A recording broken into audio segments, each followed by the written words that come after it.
Hi, I'm Veronica. I'm a somatic yoga teacher, a Thai massage therapist, and your guide on the path towards self-healing.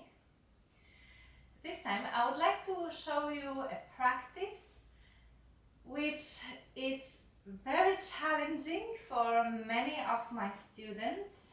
I can see that they see me doing it and they can't really translate it into their bodies. They seem to be struggling with the idea of this movement, and it is actually one of these simple movements that could reveal a lot about your compensation patterns, and that means that your body might due to some habits, habitual movements or habitual posture, might create this habit of turning on more some parts of the body, some muscles or groups of muscles, and kind of forget or switch off forever other parts of the body. And then, regardless of what kind of movement we are doing, there will be these parts of the body, always the same parts of the body turning on, even though they should be resting. So with this movement you can really work it out. Where are those parts that do too much? Okay, so let me explain it. You don't need any props for it. You can lie down on the floor. And I always encourage you first to roll around a little bit so that you can get accustomed to the ground and start feeling how you're giving the weight to the ground. So what is that contact between your body and the ground? And after you moved a bit, you can find yourself a position when you have your knees bent and feet on the mat. You could even stay here for some time and observe how is it that you're giving the weight through your feet, how is it that you're giving the weight through your pelvis, shoulder blades, back of the rib cage, through your head. You can take like a little snapshot of how it feels right now. And you can now move one knee out to the side and slowly slide that outer edge of the foot away from you until your leg is straight, until the leg is completely straight. So here you are in a position where you want to entirely switch off one half of your body. So you could even make that line with your fingertips. Everything that is on the side of a straight leg is now completely switched off. It's on holidays, you can say yourself, or it's asleep, whatever name you want to give it, it's not doing anything. That leg is heavy, so it might be that you're still kind of holding it. See if it feels like rolling out, let it roll out. See if you could encourage that side of the body to become heavier on the ground. And then the other leg, that will be your active leg. You can bend it in such a way that you have a feeling, and it really doesn't need to be accurate, you have a feeling that your heel is underneath the knee, and that will allow you to give the weight down through the foot more efficiently, easier. It will make it easier. Alright. So first you could just wriggle the fingers, the toes in that foot that is on the ground. And maybe lift the heel, lift the toes, just so that you have that contact, you feel that contact, and it's best to do it barefoot, by the way, between the foot and the mat. And now whatever I will do next is going to be quite a slow process. It's gonna take a while. So you might want to have a look at me first as I explain it, and then I will talk you through it again. Alright? So the idea is that you start giving the weight, and I'll speed it up for the purpose of illustration. You're gonna give the weight down through the foot. Give the weight down through the foot is different from pushing away. Let me give you an example. Pushing will look like this. Okay, that's pushing. Pressing down with the foot, pushing away. Giving the weight down is different. It's that the more the weight you give through the foot, the less of that weight is elsewhere in the body.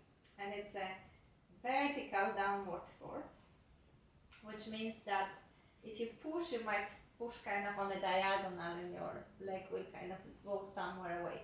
So that's not the situation. If you give the weight down, vertically down through the foot, your knee will remain pointing up to the ceiling, just because of the direction of that force. So okay, the moment you start giving the weight through the foot, it immediately starts shifting something in the pelvis. It will immediately create that dip. So one side of the pelvis will be higher than the other. And that's the moment when you want to look for any other parts of the body that want to turn on.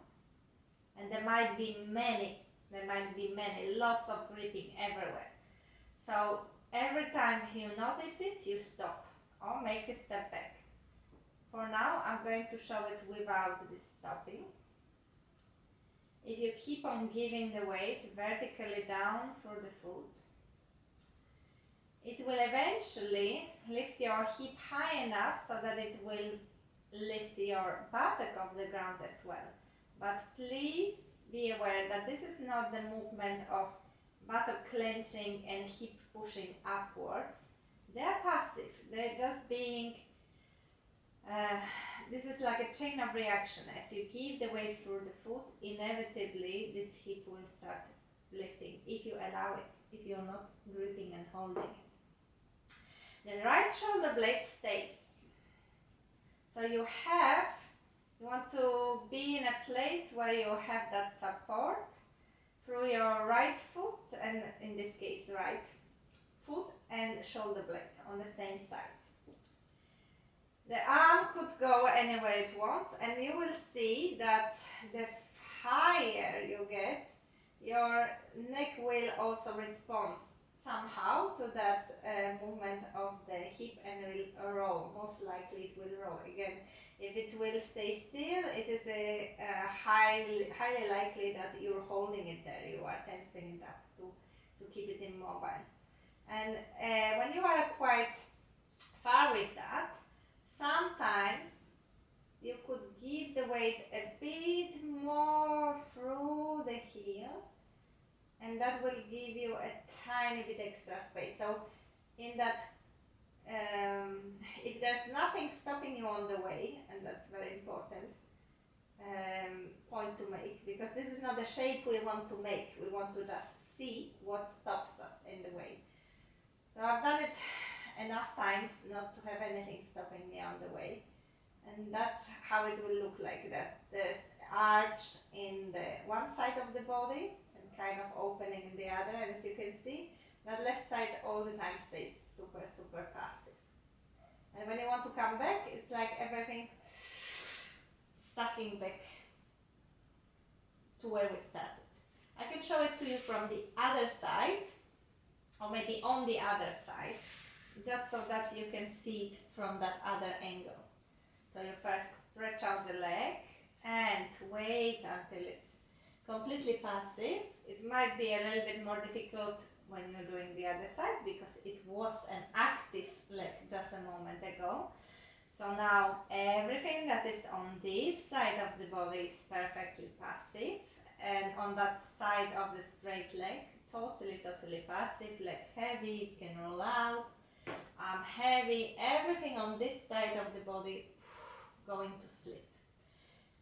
That leg, or rather not even a leg, but only the foot is really active. So even if there is this wish to kind of push from the hip or from anywhere else, give yourself that signal. That's not where it's coming from. It's coming from giving the weight vertically down through the foot. If you give the weight vertically down through the foot, the knee will remain pointing up. So how it would look like? The side with a long leg is passive. The foot, you could do whatever you want with it first to kind of really feel that contact between the foot and the ground. And then you start giving the weight through the foot. The moment you start, and you're still not doing it, I want you really to watch it first.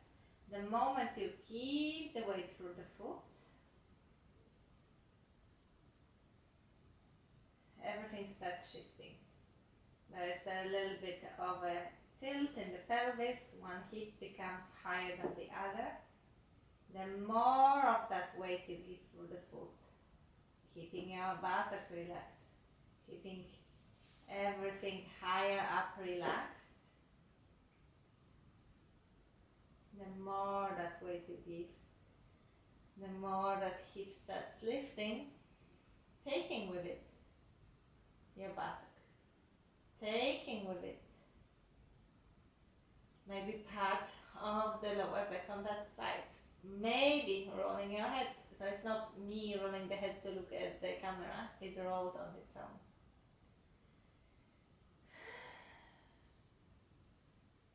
It's a sustained effort, and it's a slow process because you want to make sure that nothing is turning on that doesn't need to turn on. This is more active side for me, more triggering side for me, so I can already feel something my lower back wants to do here. So I have to convince it, it's okay, I don't want it to do anything. And that's how it goes. And at that last stage, sometimes a little bit more weight through the heel creates a tiny bit more space. It might look very different on one side and the other, and definitely the sensations will be different. And then it's like everything getting sucked back when you return. And it's always a good idea to check both sides. Alright, so we're gonna come back to that first side, and this time I will guide you through it, doing it even slower, okay? So let's come back to that first side. One leg is straight and really relaxed. Sometimes if you're not sure if the leg is relaxed or not, you could press the leg into the mat and then release it. Or you can make an effort as if you're lifting it off the ground, but it actually doesn't lift, and then release it. And through that contrast of the two, you know that, okay, now it's switched off. And it's the same for the whole, the rest of the body. So also that arm, that shoulder, that side of the back. Whatever it takes for you to relax this half of the body, it is totally on holidays. Now change the positioning of that other foot, the foot that is resting on the mat, so that it feels that the heel is underneath the knee. It's going to be easier for you to give the weight down. And think of that exact movement when you give the weight through the feet to stand up from the chair. It's the same principle, but now you're doing it only with one foot. So instead of giving the weight through both feet, as if you would have to do to stand from the chair without using your arms, the same thing happens now to that foot which is in contact with the ground. And nothing else in the body does anything else. So the belly remains soft, the back remains soft, but the very fact that you started giving the weight through the foot is enough to start feeling that tiny bit of a shift in the pelvic tilt, and that hip on the side of the bent leg will become lighter. If you truly give the weight for the foot, it would have to become lighter. Now, go super, super slow. You're not pushing anything, and you're not trying to reach anywhere. And you have no goals other than noticing which are the parts of the body that are turning on, and be super, super curious about it. When is that first moment that something decides to turn on? And what is it? Is it your buttock? Is it some space in your back? Is it your arm maybe pressing down, your shoulder blade pressing down? What wants to help? And can you convince it to chill out for a moment? Be aware of that other side of the body. Is it really passive, or does it want to do anything to help that side that you're working now on? And if you see anything of that, make a tiny step backwards. Go a little bit lower again. Wait. Convince that part to chill out before you carry on. So it could be a really mega slow process, but very fruitful in terms of what you can notice, observe,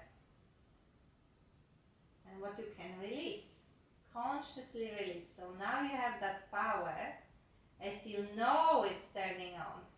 You are able to release it. Without knowing it, you wouldn't be able to release it.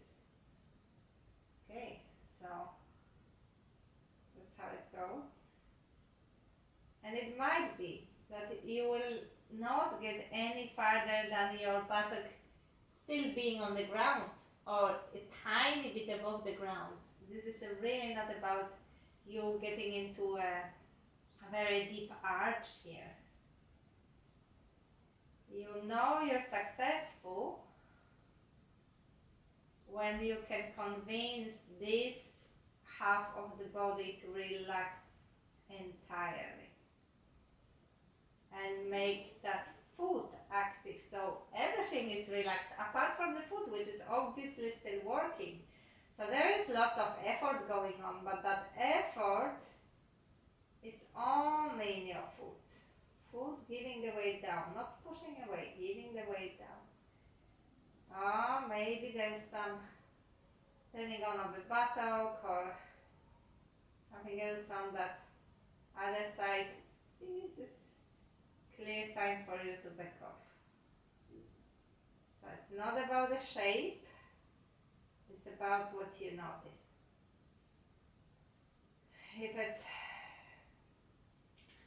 If it happens that there's not much stopping you, you could check if there's a way to find a tiny bit more space by giving more weight for the heel.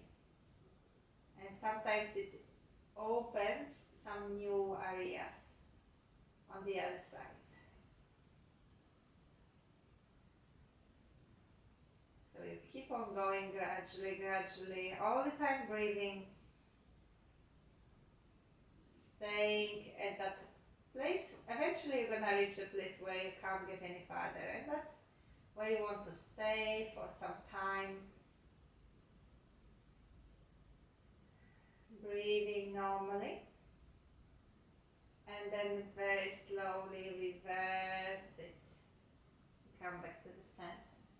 And once you're back, it might be interesting to stretch out that leg which was bent as well, and give yourself a moment to compare the right and the left side of the body, your leg, your hip, the lower back, the shoulders, everything. Okay? And then after a while, after you really give yourself time to make all the sensation go away, maybe you need to do something, more lively, because it was so intense. You could do the same thing on the other side. Okay, let's do it. The same thing on the other side. So was bent is gonna be now straight, passive, relaxed, chilled, entirely chilled. All right. And the leg which is bent, you can position it in such a way that the heel is underneath the knee. It doesn't matter if it's exactly underneath the knee, but that's how you feel it. It's your felt sense. Do whatever you need to do to convince the side of the body on that side where the leg is straight to relax.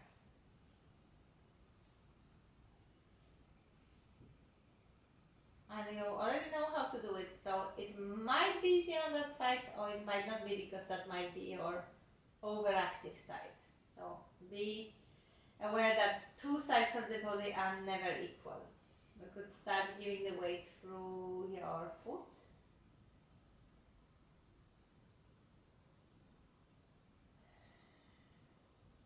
That after that really first moment, the first shift of a little bit of a tilt in the pelvis, it's worth to stop for a while. Stop so that you can check if your entire one side of the body is fully relaxed still, if it doesn't do anything, that one on the side of a straight leg. And that you're not pushing away. You're just giving the weight down, vertically down, as if you're standing up from the chair. And then you could give a little bit more weight down through the foot. And check again, does it cause any squeeze anywhere, in your back, in your shoulder, inside your belly, anywhere at all? And is there any way for you to soften it? And then you go a little bit more. And more. But each time checking that that doesn't turn on other places. Notice what happens to the head. Maybe you're holding the head because it doesn't move. The head will roll eventually, one direction or the other, but it has to react somehow to that movement of the pelvis. If it doesn't react, it means you're holding it. Ask yourself if you can let go of that holding. Keep on asking what's happening on that side of the straight leg, but also on the side of the active leg. The shoulder blade remains fully and firmly on the ground, but you don't press it into the ground, it's just resting. At some stage, you could experiment with giving a tiny bit more weight through the heel. Does it change anything at all?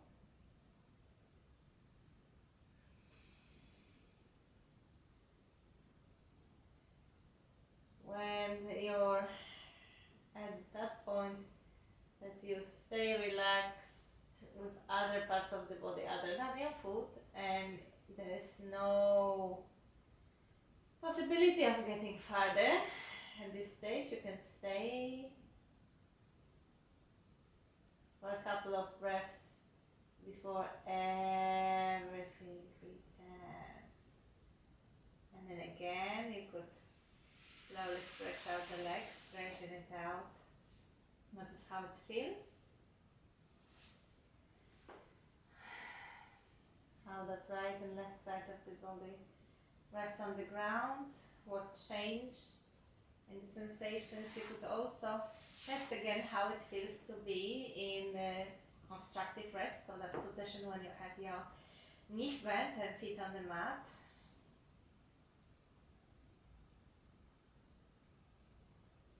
Any noticeable difference there? Maybe nothing at all, and that's totally fine. So this is your little test to notice and observe all those very normal things that happen, those compensation patterns that develop over a lifetime. And this is your first possibility to start rewriting those patterns and changing the way you're moving your body in a more conscious way. If you would like to check out other cornerstones of my teachings, somewhere here above me, you will see the links to the practice which focuses on loving kindness. It's a loving kindness meditation, and another one is centered on the intuition and introduces you to intuitive movement. I welcome you to subscribe to my channel. I post one video every Monday morning.